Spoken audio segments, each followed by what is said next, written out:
uma das maiores lideranças evangélicas do país. Ele está de saída do Podemos, partido que assumiu forte discurso anticorrupção e se distanciou do clã Bolsonaro. No entanto, não pretende entrar para o Aliança pelo Brasil, legenda que o presidente está construindo, porque reconhece que não seria boa uma chapa presidencial puro sangue, com presidente e vice do mesmo partido. O deputado, que já chegou a pedir o impeachment do atual vice, general Hamilton Mourão, diz que está estudando convites de 8 partidos. Existe uma notícia dada pela imprensa, né? Sobre o presidente querer um evangélico para ser vice dele. Eu não sei como será, não sei se serei eu.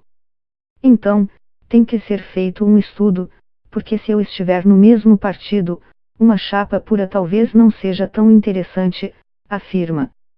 Feliciano, porém, se diz disposto a ajudar na tarefa do presidente de conseguir cerca de 500.000 assinaturas pelo país para fundar o novo partido. Se Bolsonaro pedir, diz, os evangélicos vão se mobilizar. Não precisa ser no próprio culto, a igreja pode marcar uma reunião extraordinária, para não confundir a religião com a política, e o pastor contar o que está acontecendo e pedir para as pessoas irem até o cartório e fazer o registro. Isso é possível, explicou. Na entrevista, fica claro o total alinhamento de discurso entre o deputado e o presidente. Questionado sobre as exaltações de Bolsonaro, um cristão, ao coronel Carlos Ustra, conhecido torturador durante a ditadura militar, Feliciano defendeu o uso da violência em nome da disciplina e disse que o regime que governou o país de 1964 a 1985 foi democrático, a despeito da falta de eleições diretas e dos assassinatos políticos. É cristão você pegar um chicote e espancar as pessoas. Jesus fez isso no momento oportuno quando necessário, respondeu, em alusão ao episódio narrado no Novo Testamento em que Jesus expulsou os vendilhões, comerciantes, do Templo de Jerusalém. Confira a seguir a entrevista, concedida na terça-feira, 17/12, um dia antes da nova operação que atingiu o senador Flávio Bolsonaro, investigado por suposta rachadinha no seu ex-gabinete de deputado estadual no Rio de Janeiro. Marco Feliciano, isso, para mim, a princípio, é fake news, porque o presidente está satisfeito com o governo, ele montou um time coeso. Não é um time indicado pela velha política, é um time dele, que ele formou. E ele costuma dizer que em time que está ganhando não se mexe. Então, do palácio pra cá, não há previsão nenhuma de reforma. Feliciano, somente ele poderia responder isso tecnicamente. Mas, politicamente falando, o presidente está satisfeito com o ministro Weintraub. Inclusive o Eduardo Bolsonaro saiu na defesa dele. O Eduardo não fala só por ele, fala pelo clã. Então, o ministro tem feito um trabalho engajado.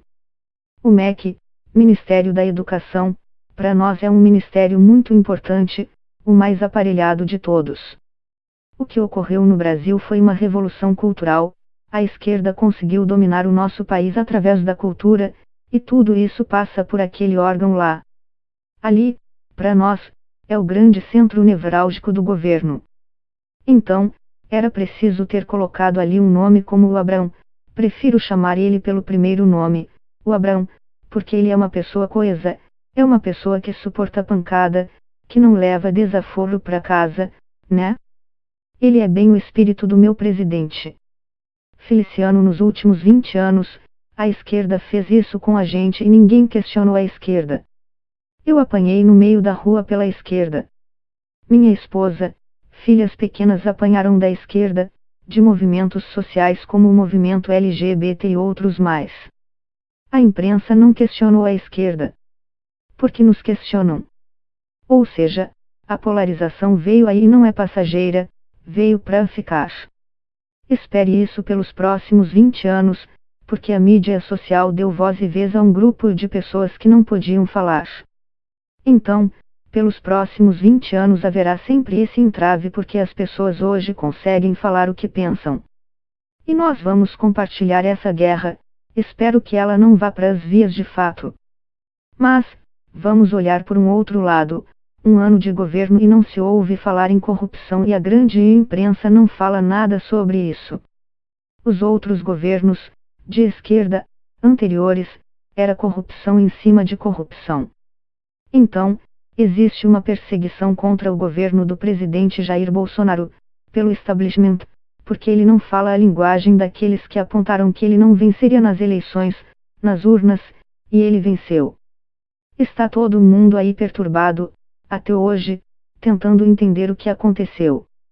Feliciano do Nosso sempre teve, porque o conservador é centrado. O esquerdista não, o esquerdista é um revolucionário. Você não tem como conversar com um revolucionário, porque um revolucionário não pensa em governo, ele pensa em projeto de poder. Saíram do poder e não aceitam, vão sempre fazer uma oposição irresponsável.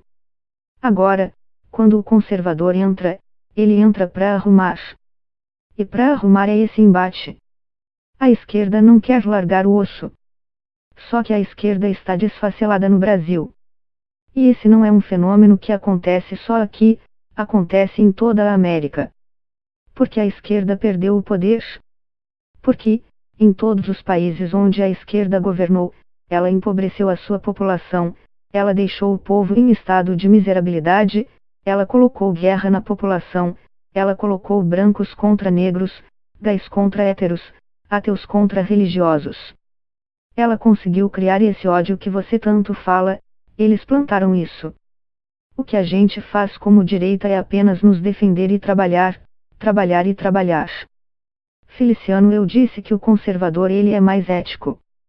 Um esquerdista não tem ética, a não ser que seja a ética dele.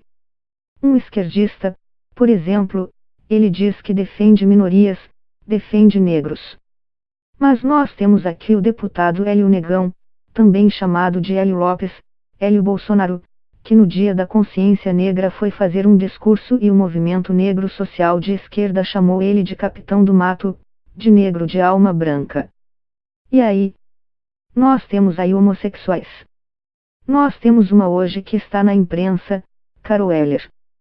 Carol Heller é homossexual assumida, lésbica, apoiou o presidente Jair Bolsonaro e agora aparece na imprensa com o rosto todo machucado. Alguém bateu nela porque ela apoia o Bolsonaro. E aí?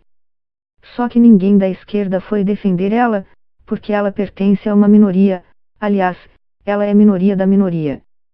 Então a esquerda tem os seus protegidos. Eles criaram esse ódio, repito, eles criaram tudo isso. Nós queremos governar, nós queremos trabalhar, nós queremos paz, nós queremos que o pai de família saia de manhã, tenha segurança e consiga trazer o pão para sua casa à noite. Nós não queremos pichação, nós não queremos pessoas quebrando, bandalheira e destruindo como está acontecendo no Chile. Chega, chega. A esquerda teve oportunidade. Ela não conseguiu porque a esquerda vende um céu na terra, o céu dela não existe. Tirar de quem tem, dar para quem não tem e não motivar aquele de quem você tirou. Você vai levar todo mundo para um estado de pobreza, veja a Venezuela. Nota da redação, na quinta-feira, a Polícia Civil, após analisar imagens de uma câmera de segurança, descartou a versão de Carol Heller, de que ela teria sido vítima de um ataque homofóbico. Ela e a namorada, a policial civil Suelen Santos, responderão por denunciação caluniosa. Os indícios, segundo as autoridades, são de que Heller iniciou a briga, com um homem identificado como Alexandre da Silva, por ciúmes da namorada. Feliciano volta a dizer. No governo Bolsonaro não tem nenhuma denúncia de corrupção. No governo, de janeiro até agora, não encontraram nada. A hora que encontrarem e mostrarem tudo bem. Na questão do Flávio quem pode responder é ele, na questão do ministro, se existe de fato alguma coisa, porque eles falam desde janeiro, já são 12 meses, onde estão a prova, a materialidade. Lembrando, que eu já fui vítima da esquerda e sei como eles trabalham, quando eles não podem com você eles vasculham a sua vida. Quando não encontram nada, eles criam e inventam e judicializam. Porque conhecem a justiça brasileira, na sua lentidão toda. Eu padeci aqui por 7 anos com processo, inclusive de funcionários fantasmas. E aí toda a imprensa deu, funcionário fantasma, funcionário fantasma.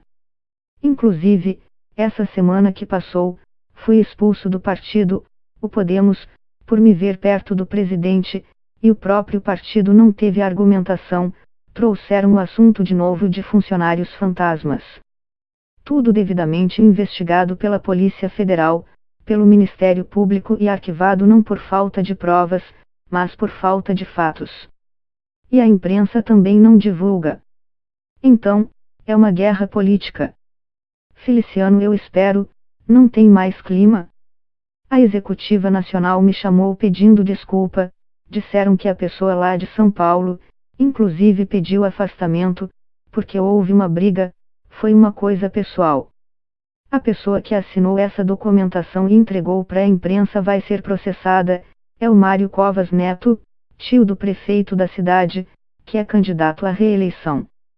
O meu nome foi colocado à candidatura de prefeito de São Paulo, então usaram isso de maneira cruel, covarde, para atingirem a minha honra.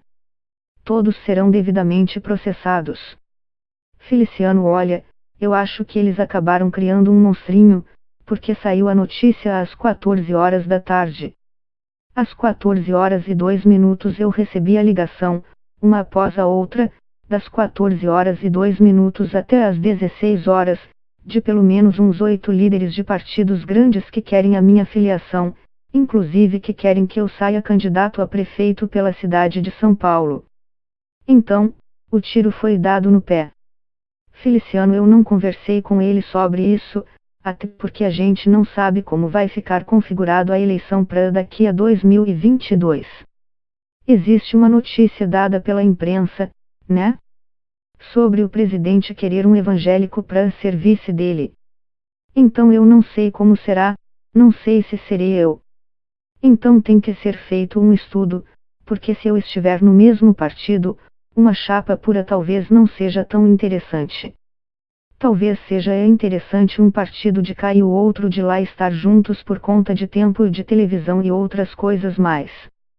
Feliciano, ele não me pediu, mas se ele pedir, com certeza. Se ele der um grito, uma palavra de comando, acredito que, se não todo o movimento evangélico nacional, mas pelo menos 80% aqui seriam e responderiam positivamente. Porque o presidente hoje sabe que a grande base social dele é o movimento evangélico. Nós somos 30% da população brasileira hoje. Então, eu o ajudaria sem pensar duas vezes. Feliciano, sim. Não precisa ser no próprio culto, a igreja pode marcar uma reunião extraordinária, para não confundir a religião com a política, e o pastor contar o que está acontecendo e pedir para as pessoas irem até o cartório e fazer o registro. Isso é possível. Feliciano, não sei. Como eu disse, não sei porque o presidente não toca nesse assunto. E não é ele quem cuida disso. Acho que quem está cuidando da questão do partido é o Flávio. E nós não sentamos para conversar. Feliciano, não, não? Então, vamos corrigir aqui a história.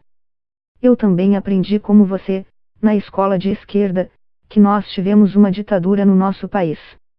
Nós tivemos aqui um regime militar. Um regime militar pedido pela população brasileira. Eu tenho aqui, posso te mostrar, a revista Manchete mostrando em 1964 1 milhão de pessoas na rua, tanto no Rio de Janeiro quanto em São Paulo, nas principais capitais, pedindo a intervenção militar, com medo do golpe comunista que vinha da Rússia. Então, não houve ditadura. Eu posso falar o que é ditadura para você.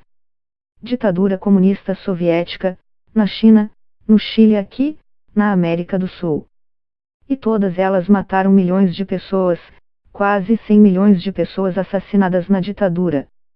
No regime militar brasileiro, no espaço de pouco mais de 20 anos, a Comissão da Verdade vasculhou isso intensamente, com a bênção do PT, com a bênção das esquerdas, e conseguimos chegar a um número de quase 500 pessoas entre desaparecidos e mortos. Nota da redação: O deputado se refere a governos autoritários de viés comunista na União Soviética, comandados por Joseph Stalin, e na China, por Mao Tse-tung, e de viés capitalista no Chile, regime comandado por Augusto Pinochet. Feliciano: sim. Então vamos lá? Nós estamos nessa liberdade brasileira, nessa democracia linda e criada pela esquerda.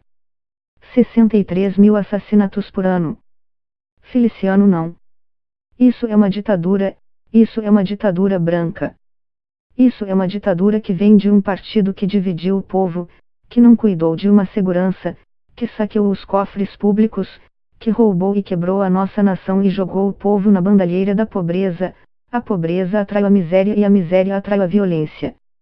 Isso sim. No período militar foi o período que o país mais cresceu, foi o regime militar em 64.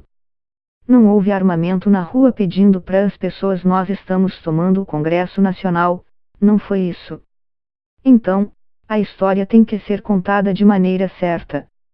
Nota da redação: o regime militar registrou altas taxas de crescimento econômico nos anos 70, mas seus anos finais foram marcados por profunda crise econômica.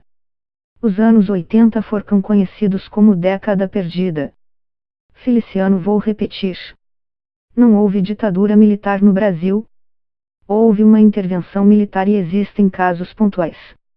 Eu quero comparar ditadura porque a ditadura da esquerda, eu posso te contar sobre a ditadura da China.